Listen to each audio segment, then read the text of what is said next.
सर्वांचं स्वागत आणि बुलेटिनच्या सुरुवातीला बातमी नागपूरमधून आहे। कारण नागपूरसह संपूर्ण परिसरामध्ये रात्री अवकाळी पाऊस झालाय।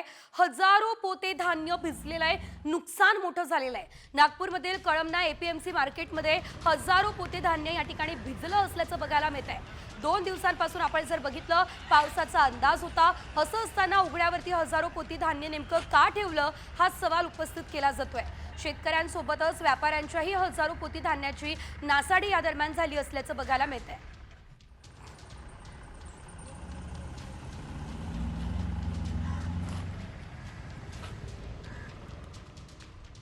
नागपूर नंतर थेट जाऊया नंदुरबार जिल्ह्यातल्या ठाणेपाडा आणि गंगापूर परिसरामध्ये गारपिटीसह तुफान पाऊस झालेला आहे। यावेळेस अचानक आलेल्या पावसानं शेती पिकांचं नुकसान झालंय।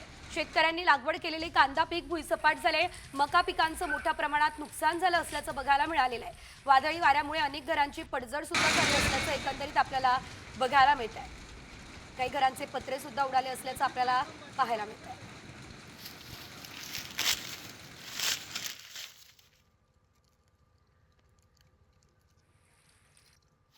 लय जोरदार पाऊस काल संध्याकाळी 5 वाजता गारपीट आणि चक्रीवादळ होती, त्याच्यामुळे आमचा मक्का सगळा नुकसान झाला आणि आता काही दिवसानंतर निघत होता। 15 दिवसानंतर आता ते सगळं सडून जाणार।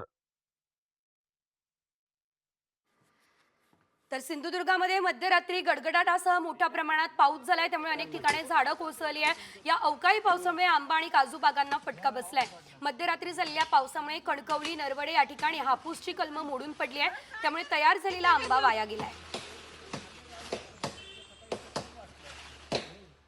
आणि हे आंबे आंबट असतले, ह्याचे आंबे आहेत ना हे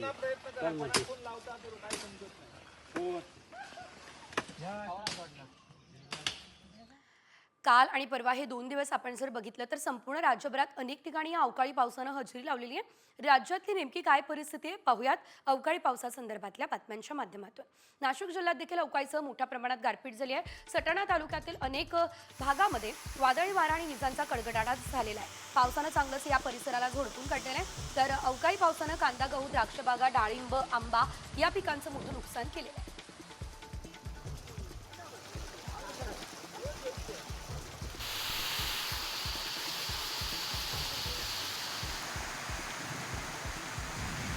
नाशिक जिल्ह्यातील बागलाण तालुक्यात जोरदार वादळी वारा आणि विजांच्या कडकडाटासह पाऊस झाला। यावेळेस बागलाणमधील नवे निरपूरमध्ये नारळाच्या झाडावर वीज कोसळली, झाडानं पेट घेतला। सुदैवानं कुठली जीवितहानी मात्र झालेली नाही।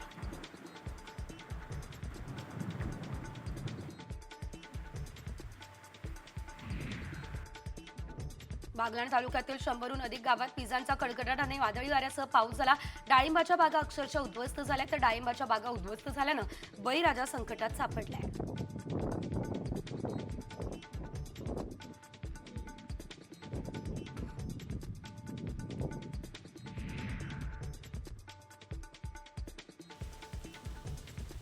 पावसामुळे डाळिंबासह कांदा पिकाचंही नुकसान झालेलं आहे। पोटच्या पुरासारखं सांभाळलेल्या कांदा पिकाला यावेळेस पावसानं मोठा तडाखा दिलाय। अनेक ठिकाणी काढून ठेवलेला कांदा झाकण्यासाठी सुद्धा शेतकऱ्यांची धावपळ उडाली असल्याचं आपल्याला बघायला मिळालंय।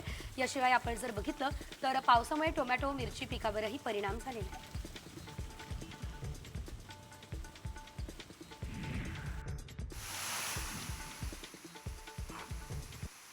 नाशिक शहरात अवकाळी पावसाला सुरुवात झाली।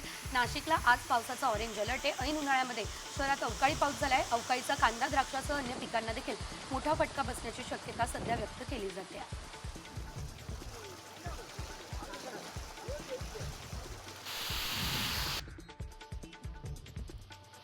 राज्यात पुढील 5 दिवस आपण जर बघितलं तर अवकाळीसह गारपिटीचा इशारा देण्यात आलेला आहे। याशिवाय कोकण, विदर्भ, मराठवाडा, पश्चिम महाराष्ट्र, उत्तर महाराष्ट्रात गेल्या 2 दिवसांपासून अवकाळीचा तडाखा यावेळेस बसलेला आहे। अनेक ठिकाणी पिकं आडवी झाली। आणखी 5 दिवस अवकाळीचं संकट कायम राहणार आहे, असं हवामान विभागानं सांगितलं आहे।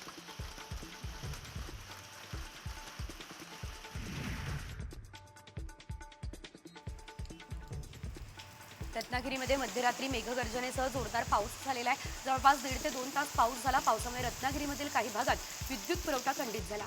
पावसामुळे नागरिकांना उकाड्यापासून दिलासा मिळाला, मात्र आंबा बागायतदारांची चिंता वाढली। सतत पडणाऱ्या अवकाळी पावसामुळे आंबा पिकांचं नुकसान होण्याची भीती आहे।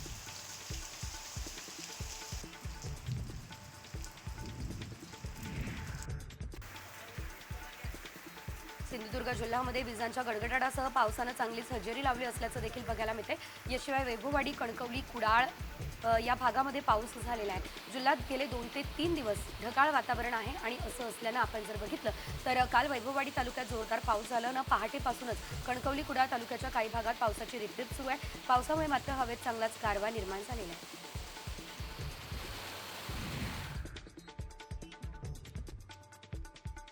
संगमनेर आणि अकोले तालुक्याला पावसानं चांगलं झोडपलं. जोरदार पावसामुळे पिकांचं मोठ्या प्रमाणात नुकसान झालंय. काढणीला आलेला गहू भुईसपाट झाला.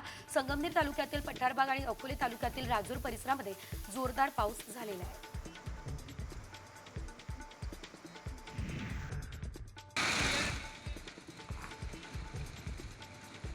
नंदुरबार जिल्ह्यातल्या ठाणेपाडा आणि गंगापूर परिसरामध्ये गारपीट झालेली आहे आणि गारपिटीसह तुफान पाऊस झाला. अचानक आलेल्या या पावसानं शेती पिकांचं मोठ्या प्रमाणात नुकसान झालं असल्याचं देखील आपल्याला बघायला मिळालं. याशिवाय शेतकऱ्यांनी लागवड केलेलं कांदा पीक भुईसपाट झालं. मका पिकाचं नुकसान झालं. वादळी वाऱ्यामुळे अनेक घरांची पडझड झाली. काही घरांचे पत्रे सुद्धा यावेळेस उडाले.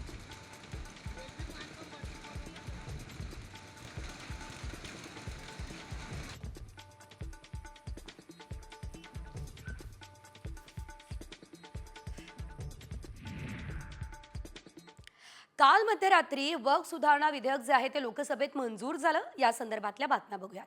वक्फ दुरुस्ती विधेयक मध्यरात्री लोकसभेमध्ये 12 तासांच्या चर्चेनंतर मंजूर झालं. विधेयकाच्या बाजूनं 288 तर विरोधात 232 मतं पडली. पंतप्रधान नरेंद्र मोदींनी मतदानाला दांडी मारली. केंद्रीय अल्पसंख्याक मंत्री किरेन रिजिजू यांनी लोकसभेमध्ये वक्फ दुरुस्ती विधेयक मांडलं.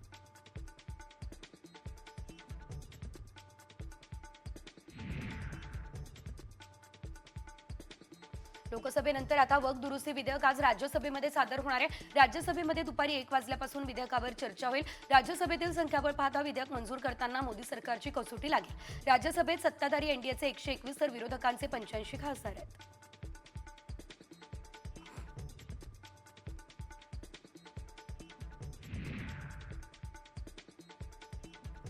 वक्फ बोर्डाच्या नव्या विधेयकामध्ये गैरमुस्लिम सदस्याबाबतच्या तरतुदीवर केंद्रीय गृहमंत्री अमित शहा यांनी स्पष्टीकरण दिलं असल्याचं बघायला मिळालं.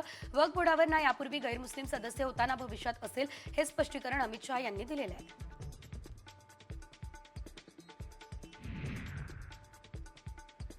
वक्फच्या दुरुस्ती विधेयकावरील चर्चेदरम्यान लोकसभेमध्ये खासदार असुद्दीन ओवैसी आक्रमक झाले. मुस्लिमांचा अपमान करण्याचा विधेयकाचा उद्देश असल्याचं त्यांनी यावेळेस म्हटलं. तर लोकसभेमध्ये चर्चेदरम्यान वक्फ दुरुस्ती विधेयकाची प्रत सुद्धा त्यांनी फाडली.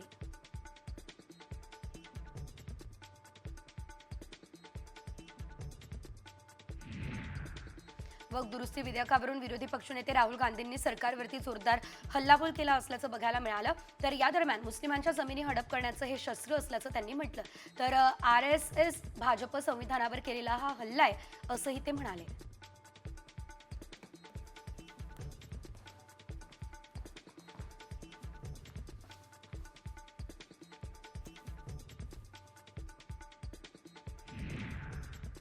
पुढे एक महत्त्वाची बातमी आहे, कारण मध्य रेल्वेच्या कर्जत रेल्वे स्थानकावर एका महिलेने वडापाव घेतला आणि या घेतलेल्या वडापावमध्ये साबणाचा तुकडा आढळलाय. हा किळसवाणा प्रकार समोर आलाय. रशिदा गोरी असं या महिला प्रवाशाचं नाव आहे. कर्जत रेल्वे स्थानकाच्या प्लॅटफॉर्म नंबर 2 वर असलेल्या BK जैन या खाद्यपदार्थ विक्री करणाऱ्या स्टॉलवरून तिनं हा वडापाव घेतलेला होता. पण पहिला घास घेताच वडापावमध्ये तिला साबणाचा तुकडा दिसलाय. याबाबत तिने रेल्वे सुरक्षा रक्षकांकडे आता तक्रार केली आहे. पण धक्कादायक बाब म्हणजे सुरक्षा रक्षकानं त्या महिलेच्या तक्रारीकडे सपशेल दुर्लक्ष केलं असल्याचं देखील बघायला मिळालेलं आहे.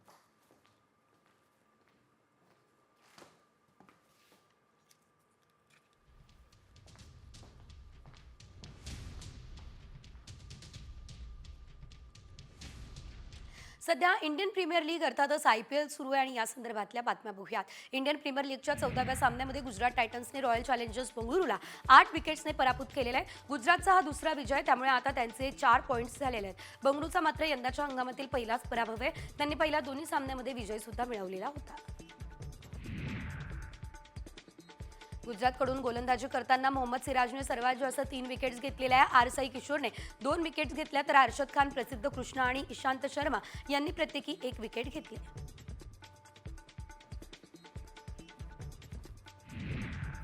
या सामन्यानंतर पॉइंट टेबलमध्ये मोठी उलटापालट झाली. बंगळुरू पराभवानंतर पहिल्या क्रमांकावरून 3ऱ्या क्रमांकावर गेला, तर पंजाब किंग्स अव्वल क्रमांकावर आला. 2ऱ्या क्रमांकावर दिल्ली आहे, तर गुजरातने 4थ्या स्थानावरती झेप घेतली असल्याचं देखील बघायला मिळत आहे.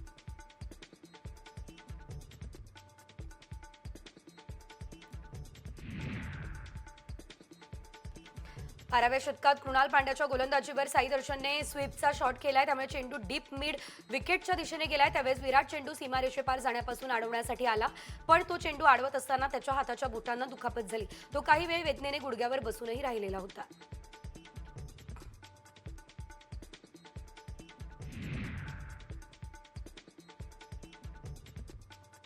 आज कोलकाता विरुद्ध हैदराबाद असा सामना रंगणार असल्याचं आपण पाहतोय. याशिवाय आपण जर बघितलं तर IPLचा 2024चा अंतिम सामना या दोघांमध्ये खेळला गेलेला होता. KKR चॅम्पियन ठरलेला होता, तर या हंगामात दोन्ही संघांनी 3-3 सामने खेळले. दोघांनी 1-1 असा विजय मिळवला.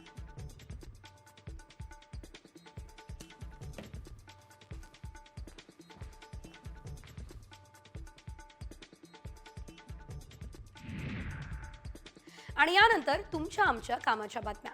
मुंबईकरांचे आता नवीन घराचे स्वप्न महागलेले आहे, कारण आता राज्यामध्ये रेडी रेकनरचे दर जाहीर झालेले आहेत. त्यामुळे आता मुंबई महापालिका क्षेत्रासह सर्व जागांचे दर गगनाला भिडलेले आहेत. नव्या दरानुसार मलबार या ठिकाणी प्रति चौरस फुटाचा दर सर्वात जास्त म्हणजे 65,900 रुपये इतका आहे.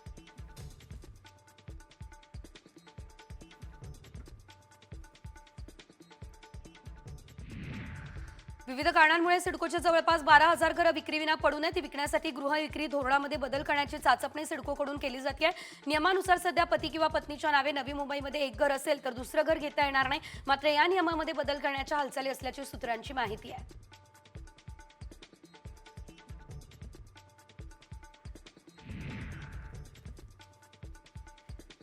रेडी रेकनरच्या दरांमध्ये वाढ करण्याचा निर्णय राज्य सरकारनं घेतला. भिवंडी पालिका क्षेत्रात या निर्णयाचा घर खरेदी करणाऱ्यांना फटका बसण्याची शक्यता आहे. वाढीव किंमत देताना कसरत सदनिका खरेदी करणाऱ्या या प्रक्रियेमध्ये भरडला जाण्याची शक्यता आहे.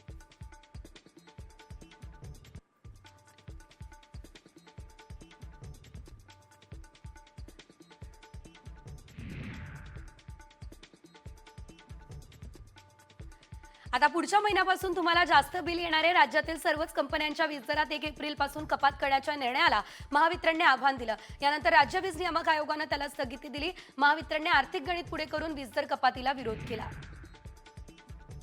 नव्या आर्थिक वर्षापासून म्हणजे 1 एप्रिलपासून राज्यात सर्व गाड्यांना फास्टॅग अनिवार्य करण्यात आलं. त्यानुसार पहिल्या दिवशी सुमारे 11,800 वाहनांना दंड भरावा लागलाय. यात सर्वात जास्त विना फास्टॅग वाहनं मुंबई पुणे द्रुतगती मार्गावर आढळली. या वाहन चालकांकडून दुप्पट दंड वसुली केलेली आहे. त्यामुळे MSRDCला 9 लाखांचा वाढीव महसूलही मिळाला. मोठी बातमी बघूया, ती म्हणजे मुंबईमध्ये वाहतूक पोलिसांच्या गाडीवर दिल्या जाणाऱ्या सूचना हिंदीतून असल्याचा प्रकार समोर आलाय. मुंबईच्या गोरेगाव पूर्व परिसरामध्ये समोर हा प्रकार आलेला आहे. गाडीवरती मराठीऐवजी हिंदीमधून सर्व सूचना लिहिलेल्या होत्या. वाहतूक पोलिसाला एका जागरूक महिलेने मात्र सवाल विचारलाय. वाहतूक पोलिसांकडून महिलेला योग्य प्रतिसाद मिळालेला नाहीये. त्यामुळे या महिलेने आक्रमक होत यावेळेस कंप्लेंट केलेली आहे. गाडी टो करणारे कर्मचारी परप्रांतीय असल्यानं महिलेने नाराजी व्यक्त केलेली आहे. यांचं असं म्हणणं आहे की गरज नाहीये, भाषेचा संबंध नाहीये. महाराष्ट्रामध्ये जर महाराष्ट्र स्टेट गव्हर्नमेंटकडे काम करणाऱ्या लोकांकडनं जर आम्हाला हे ऐकायला मिळतं की इथे भाषेचा संबंध नाही, तर महाराष्ट्रामध्ये मराठीची गळचेपी होणारच ना. जर असे भरलेले असतील ऑफिसर तर जो प्रश्नच नाही. माझ्या प्रश्नाचं उत्तर द्या पहिलं. आणि यानंतर विदर्भासंदर्भातल्या महत्त्वाच्या अपडेट्स. सावरकरांच्या मुद्द्यावरून भाजपला डिवचण्याचा प्रयत्न काँग्रेसने केलेला आहे. सावरकरांच्या लिखाणावरती बंदी आणा अशी मागणी काँग्रेसचे प्रदेशाध्यक्ष हर्षवर्धन सपकाळ यांनी केली आहे. बुलडाण्यात समृद्धी महामार्गावरील पुलाचा लोखंडी अँगल तुटला. अनेक गाड्यांचे टायर फुटले. त्यामुळे महामार्गावर अनेक गाड्या अडकून पडल्या. त्यांना वेळेत मदत मिळाली नाही. या ठिकाणी मोठा अपघात होण्याची भीती आहे. याकडे प्रशासनाकडून दुर्लक्ष केला जात असल्याचा आरोप आहे. वाशिमच्या वन विभागाच्या प्रादेशिक उपवनरक्षक कार्यालयासमोर एका महिलेने बेमुदत उपोषण सुरू केलं. विळे गावातील शेतात रानडुकरांच्या हल्ल्यात त्या जखमी होऊन त्यांना अपंगत्व आलंय. दरम्यान गेल्या 2 वर्षांपासून वन विभागाचे उंबरठे झिजवूनही मदत न मिळाल्यानं त्यांच्या कुटुंबानं आंदोलन सुरू केलं. वर्ध्यातील आष्टीच्या बांबर्डा गावातील हनुमानाच्या मंदिरात अस्वलाचा धुमाकूळ दिसलाय. गावात अस्वल शिरल्याची बातमी मिळताच वन विभागानं तात्काळ घटनास्थळी धाव घेतली आणि अस्वलाला जेरबंद केलंय. अकोल्यामध्ये अवकाळी पावसाचा तडाखा बसलेला आहे. सलग दुसऱ्या दिवशी अकोल्यातल्या बाळापूर तालुक्यात कांदा उत्पादक शेतकऱ्याला मोठा फटका बसला. काढणी करून कापण्यासाठी ठेवलेला कांदा अक्षरशः पावसाच्या पाण्यात भिजला. जवळपास हजारो क्विंटल कांद्याचं मोठ्या प्रमाणात नुकसान झालं. आणि यानंतर बातम्या ठाणे आणि पालघरमधल्या. खारघर सेक्टर 5 मध्ये सिडकोच्या राखीव प्लॉटवरील बेकायदेशीर इमारत जमीनदोस्त करण्यात आली. सिडकोने ही तोडक कारवाई केली आहे. 5 मजली अनधिकृत इमारतीमध्ये तब्बल 110 लहान फ्लॅट्स तयार करण्यात आले. बांधकाम व्यावसायिकावर देखील कठोर कारवाई करण्याची मागणी केली जाते. अंबरनाथच्या बँक ऑफ महाराष्ट्रामध्ये मनसे पदाधिकाऱ्यांनी गोंधळ घातलाय. अमराठी ब्रँच मॅनेजरने मराठी बोलण्यास नकार देत उलट उत्तर दिलं. त्यामुळे मनसेने संताप व्यक्त केला. मराठीमध्ये बोलता येत नसेल तर तुमच्या राज्यामध्ये निघून जाण्याचा इशारा या ब्रँच मॅनेजरला देण्यात आला.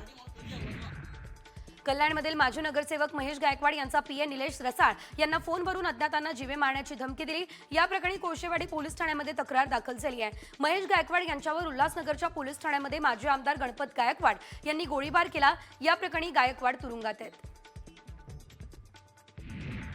कल्याण न्यायालयाबाहेर आता पोलिसांच्या गाडीमध्ये बसवलेल्या आरोपींनी आणि गाडीबाहेर त्यांच्या नातेवाईकांनी गोंधळ घातल्याचं बघायला मिळालं. यावेळेस त्यांनी पोलिसांसोबत हुज्जत देखील घातली. एसीपी कार्यालयासमोर ही घटना घडलेली आहे आणि या नातेवाईकांवर देखील पोलीस काय कारवाई करतात हे बघणं महत्त्वाचं असणार आहे. बदलापूरमध्ये मुलाने वडिलांची हत्या केलेली आहे. अनंत कराळे असं हत्या झालेल्या वडिलांचं नाव आहे. बेलवली परिसरामध्ये घडलेल्या या घटनेनंतर पोलिसांनी मुलगा गणेश कराळे याला ताब्यात घेतलाय. पैसा आणि प्रॉपर्टीच्या वादातून हत्या करण्यात आली असल्याची शक्यता व्यक्त केली जाते. सध्या आपण बघतोय एक ट्रेंड प्रचंड प्रमाणात व्हायरल झालाय, तो म्हणजे घिबली स्टाईल. तुम्ही सुद्धा घिबली स्टाईल फोटो तयार करताय का किंवा तुम्ही फोटो तयार केलाय का? मग ही बातमी तुमच्यासाठीच आहे. कारण घिबलीमुळे तुमचं बँक खातं खाली होऊ शकतं हा दावा केला जातोय.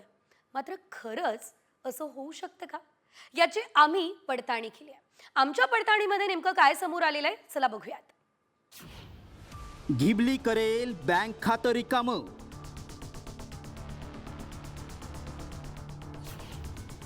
स्कॅमर करतायत तुमच्या फोटोचा गैरवापर.